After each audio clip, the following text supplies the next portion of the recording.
Before move to thread lifecycle, let's talk few more things about callable interface, future object, and get method of future object. In previous example, we have seen that how we can get the status of our execution tasks. By using callable interface, now we able to get the status of the delivered email. To get the status of our current tasks, we have to call get method of future object. Let's look to this line that I have highlighted. Here you can see that we have written future tasks.get and it's written a boolean value. Basically, when we call this method, it stops further execution. That's mean until future tasks complete its execution, program controller will not move to the next line. That's mean when future tasks will complete its execution, then it will move to this statement, means if statement. So now let's say that to complete the task it takes 1 second. So it will hold here for 1 second.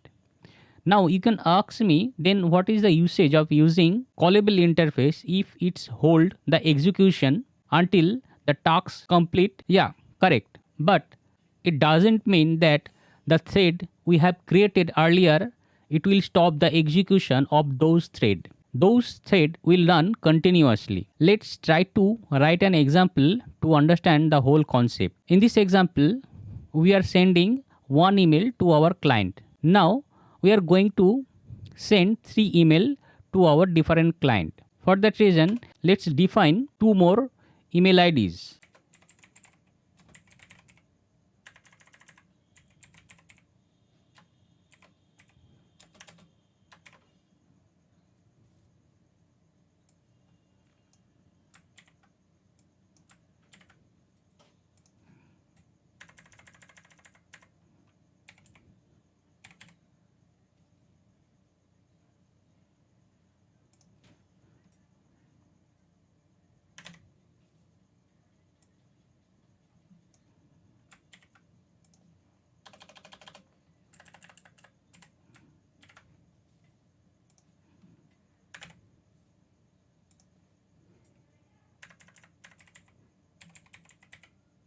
So now, okay, we have to modify the first email ID. Let's say that email ID is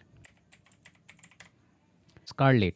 Now we have defined 3 email IDs and now we will try to send this email ID by using our email status object that we have created previously. So let's copy this line, right? And in this case we are sending email ID, right? First email. Then call this get method. Okay, now okay, let's do one more thing. So we want to print the total execution time, right? When we call this get method, we want to print the total execution time. So let's create a new static method for this one.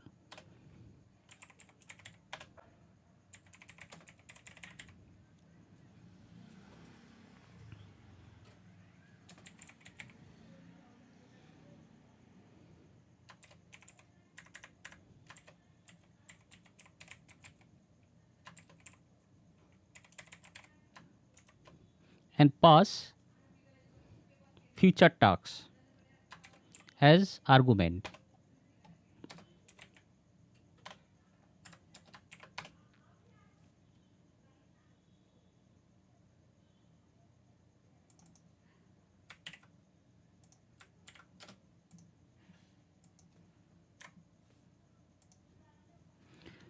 So in this method, we will calculate the total execution of a single task.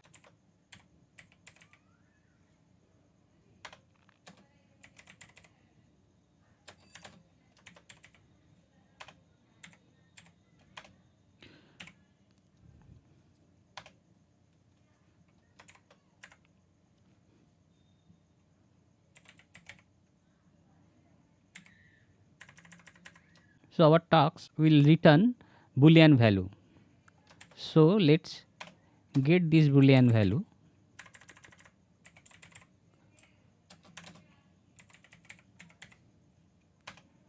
And as we discussed that if we want to use this get method, then we have to add checked exception to our method. Otherwise it will give an compilation error.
Basically in this method we are trying to calculate total execution time. So first we log the starting time, then we call the get method, and then once it completes its tasks we again log the current time, and then we are calculating the duration between start and end time, and then we are printing the duration as well as the delivered status that we get from this get method. Now let's move to our main method and just copy this one so that we can send second email. So let's create one more object of email status and feature tags, and then pass this feature tags as the argument constructor of thread. Also name this thread T1. We are not going to start thread immediately. Then copy this one and paste it to send third email.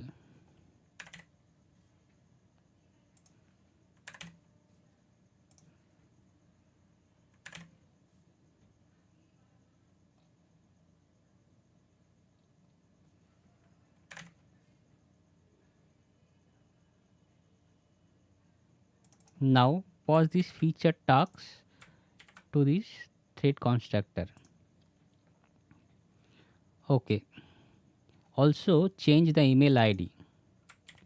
Right. So the email ID would be email ID 1 and then it would be email ID 2. Right. So I think it's okay. Let's check again.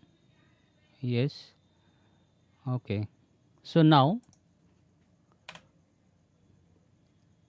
start our threads. First start T1, then T2, then T3, and now call the method that we have created, that is check execution duration. Right. Now pass first tasks. Yes, and copy this line 2 times so that we can pass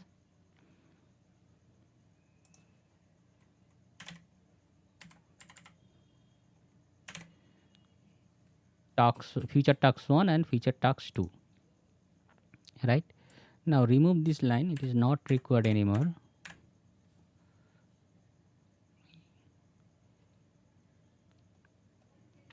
Yes, and also we have to pass this email status 1 to this feature tasks and email status 2 to this second feature tasks. Now it's okay. Yes. Now try to run this program.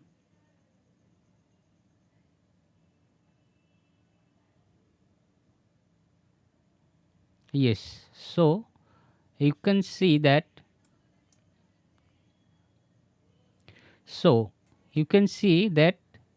to deliver the first email it takes 1000 millisecond or 1 second, right?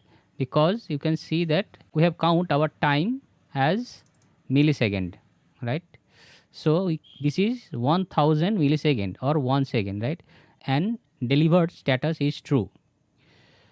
Now as we told that